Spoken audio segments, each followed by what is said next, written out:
Today, we're going to put the wrong oil in this 2016 Jeep Wrangler V6, and I'm going to tell you why. Smash that like button if you want more content. Please stick around, come along, and let's see what my thought process is here. Thanks. So a lot of people know that the Jeep Wrangler V6 or the Pentastar V6 has a lot of known issues on the camshafts. People will always complain about them here and there and everywhere. Well, part of that, I think personally, and you're welcome, I'd love for you to put in the comments if you think something different and why. Don't just tell me I think something different, but give me a reason why you think different. This particular Jeep says on the front that you should use 5W20 oil, okay? My Jeep, which is 2 years newer, says you need to use 020 oil. Why is that? Well, a lot of that's government regulations, them trying to get that extra little bit of gas mileage out of it, little bit less on the emissions and that sort of thing there. And what's happened, as we've seen in vehicles like the Suburban and some other vehicles, is we've had failures of the engines because that's too thin an oil. So what I discovered a while back with my Jeep is I put in a product called the Baxter Enterprises oil filter adapter. Eventually my roommate plans on doing that one with this, but it's a little more involved with this because the big fanciness up front and that sort of thing there. And he's still got some warranty on it. We're a little afraid to touch it under that case. But 5W30 in this thing will help just a little bit to quiet that top end down. So that's what we're going to do today. We're going to come in here. We're going to put in the oil. We're going to put in a little bit of, we got a nice Wix filter. Always go with Wix. They're the best of the best. And we're going to use castor oil edge. Now, I'm a big fan of castor oil edge, and I've used it for years. Matter of fact, since it first came out. And I put over 250,000 miles on a BMW 3 Series because of that castor oil edge, I feel. And I also sent off my oil when I had a Porsche. I sent off my oil to Blackstone Labs. And we're going to be doing some oil analysis with my next oil change on my Jeep. But we're going to send that off to Blackstone Labs after 5,000 miles, see how it looks. The thing I really like about the castor oil edge is this is a high mileage oil. His vehicle's over 75,000 miles. Besides the obvious full synthetic that we want to use and everything else now, it's also good, it says, for 15,000 miles. Now, it took me a while to become a 6,000 mile oil change guy. My very first car didn't even have an oil filter in it. My dad said, you got to change oil every 1,000 miles. You know, when you're 16, that's just not your idea of a good time by any means. And eventually I got another car and I could change it every 3,000 miles. And then we started getting into this, and people are saying 5,000, 6,000. I just couldn't do it for the longest time. But with the price of oil, it's light insurance to me to change it at about 6,000 miles. My roommate does a fair amount of driving. You can see his Jeep's pretty dirty here. And he works out at the mines here in Florida. He works out of the phosphate mines. And so he doesn't change it quite as often as he should. And hey, he's a younger guy. I remember those times where I had better things to do than worry about changing my oil. Why am I changing it? Kid works nights. I'm being nice to him. And hey, get to make you guys a video. So I'm going to get the old mittens out here.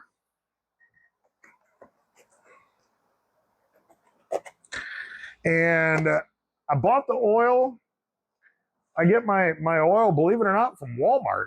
They seem to be the cheapest place to get 5-quart jug. And so I like to go to Walmart. Well, no, I don't like to go to Walmart. Let's be honest. There's some people that like to go to Walmart, but I sure don't understand why. I have it delivered. I have discovered, I'll plug Walmart for free. They'll like me for this. I have discovered that Walmart delivery is a wonderful, wonderful thing. I work from home a couple days a week. And so you know what? I can do my grocery order. I probably should buy bigger gloves. I can do my grocery order and I can have it delivered and I never have to leave the house, and I never have to go into Walmart. Now, granted, my entertainment value has gone down quite a bit with that, but hey, I'll give up on that. So on the older V6, you've got this massive cover, which I don't know, maybe with the foam under here, it's supposed to cut down some of that top end rattle.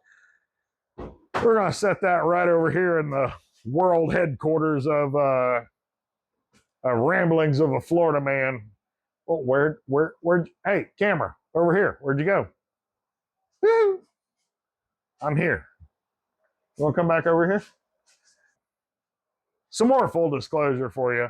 I got a new gimbal for my camera. I tried to play with that a little bit, and it's got face tracking. So, you know, I got this thing that I can look every once in a while to see just how bad it looks. Oh, look, I'm in the picture. The Jeep barely is, but I'm in the picture. So, you know, let's move this back a little bit here. Okay, this is a learning experience for all of us, I'd say. All right, you didn't know you were going for a learning experience on that too. Anyway, whenever I change the oil on a vehicle, I'm going to go real noob on this in case you're somebody that just discovered this and you're like, I can change my own oil. I will tell you some things that I like to do on an oil change. One of which is I just like to pull the dipstick. If anybody walks out and sees the hood up, well, that should be a clue. But some people are just stupid. So I'm putting warning signs out here. I am just hoping that somebody's going to see that, hey, look, right here is a big giant stick sticking out of the engine. Maybe there's something to that. So anyway, and the other thing we got to look at on these with the spin on filter, unless you change it to the Baxter. And like I said, I highly recommend the Baxter. So that's a 24 is what we'll be putting on there. Next thing we're going to do is we're going to pop underneath and change the oil. I'm going to see if I can get you down in this. When I tried to do this on my Jeep, it was an absolute disaster. I'm going to have to figure out how to turn off the face tracking on this thing, or it's going to just chase me all under the car. So let me see if I can do that. Let me see if I can get it underneath, and we'll go from there. All right, so we don't know how well this is going to work, but we're going to be a fat old man and slide under this thing. Mine's taller. But this is a 13 mil. Break that loose. You might want to jack it up just a hair. Thing to remember: you're pulling an oil drain. You're gonna get a bath if you're not fast and careful. I didn't get a rag. I'm gonna hate myself in a minute. Watch this. Boop. Okay, out it went. So now we're gonna set this aside. And we're going to climb out. Well, that wasn't particularly fun, but hey, we're back out from under the Jeep. So one of the things I like to do is whenever I change my oil, I usually like to have a rag down there with me. And I always like to take a look at even though this one's not magnetic, we probably should get a magnetic one. He's going to put a lot of miles on this thing. He drives 50, 60 miles a day on it. He's going to rack a bunch of miles on this thing over the next couple of years. And I feel so bad for it sometimes because it was a mom vehicle. The lady that owned this thing, I think she was a school principal or is a school principal somewhere or something like this. And I don't think this thing ever saw off-road. It had Gator Mom on the back of it when we got it for him and everything. But it had probably never seen anything more than a puddle is what I'm guessing. But hey, these things happen. So anyway, I always just like to inspect everything. It's just inspection. And then let the oil drain out. I like to let the oil drain probably longer than I need to. I don't know. I like to see about getting as much of it out as we can. We got the new filter right there. Thing you got to remember on a JK or this vintage Wrangler, for people that don't know, this vintage Wrangler is called coded the JK. The mid 2018 and newer is called the JL. The JL takes 5 quarts of oil. This one takes 6 quarts of oil. Same engine, don't know. I'm gonna go ahead and put you on hold for a few minutes because that's about done. You saw how the thing came out. Goes back in the same way. You just tighten it back up. You know, don't use a flipping drill or something or a impact wrench to tighten it up or anything like that.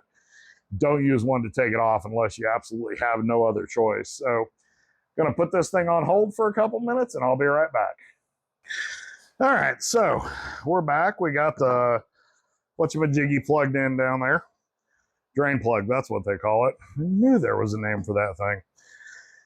And so the next thing we got to do is change the filter. And so go in here.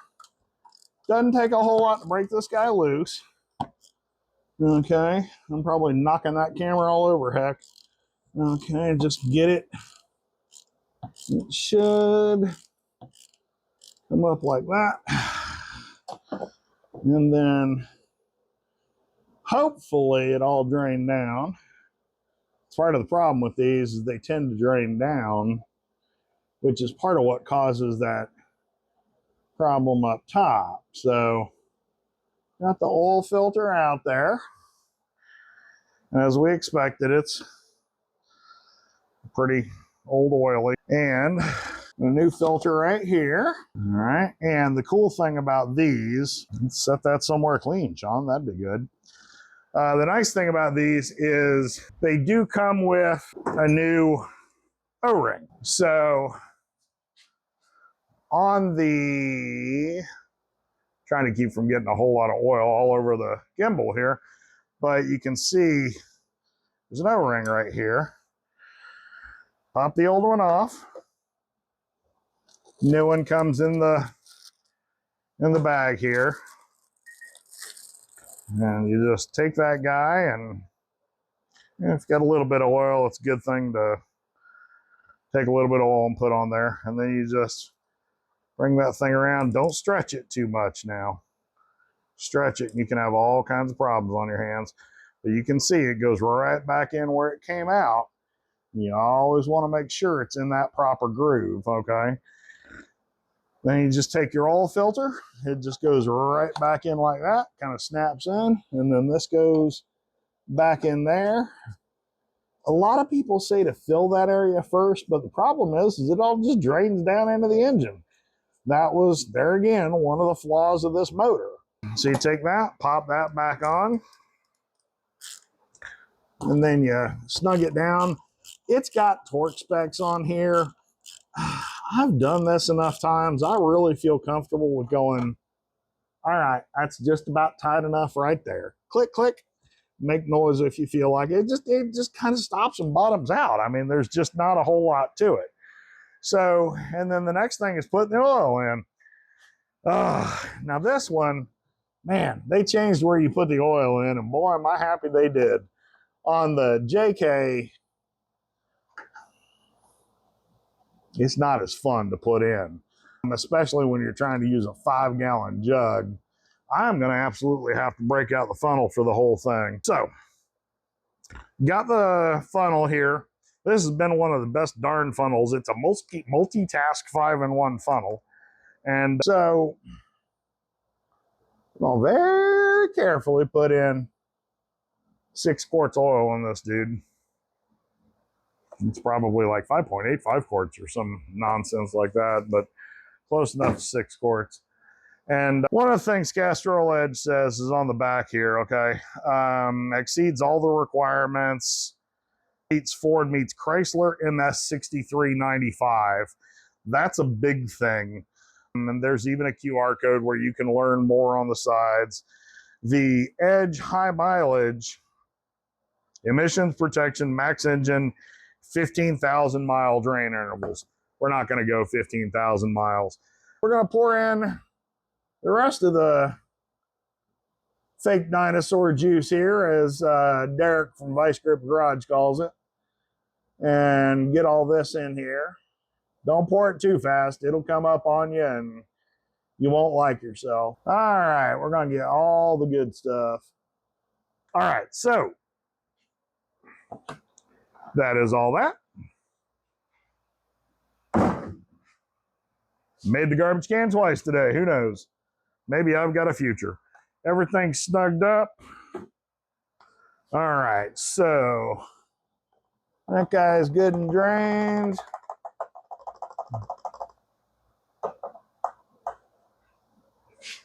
Get him back into his 20-year-old O'Reilly bag, which inspect those.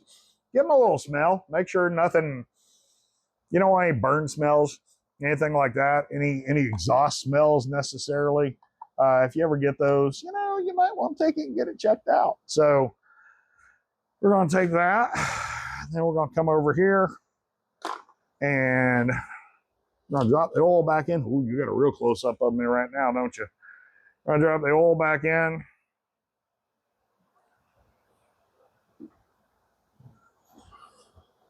Stick back. Get in there, stick. Okay, I'm going to pull it back out. You can see we're perfect right at the top. Right there at the top. So great. Now,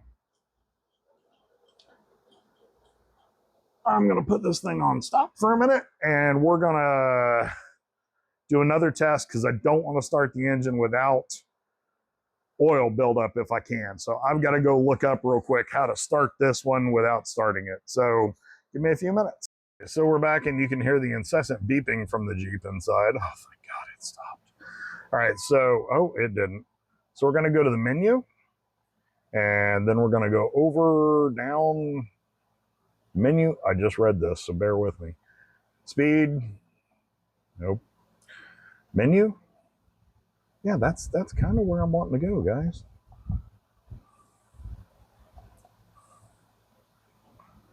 $311 miles, tire pressure, timer reset, vehicle info, coolant temp, oil life 20% remaining. So we're going to reset that here as soon as I figure out how to do it.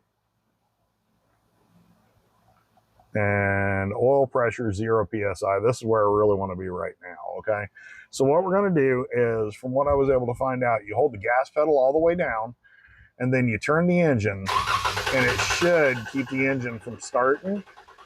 Okay, so we're going to do that to build a little bit of oil pressure. See it coming up right there. All right, and then I'm going to do that one more time, even though it says 30 pounds oil pressure. I'm going to do it just one more time, build up some nice oil pressure there. All right. And now we're going to start the Jeep. Hopefully my other microphone's working. We'll be able to hear it when it starts. See how quiet that is? If you can hear that, you can tell it didn't have any top end rattle, had nothing when it started. And it will cut down on that for a long, long time. All right, so that's kind of the end of the video for us. We're going to check some things. We're going to go ahead and let it run, warm up for a few minutes. And once it does, I'm going to remember to open the garage door so I don't die in here. And we're going to let it run for a few, get the oil circulating a little better, and then we're going to check it, and then we're going to do some cleaning up and call it a day. Thanks for watching. Please subscribe, smash that like and subscribe button for me. Leave me a comment. The comments really help, and I like to hear what people have to say. Good, bad, or otherwise, I'll respond to you. Everybody have a great day.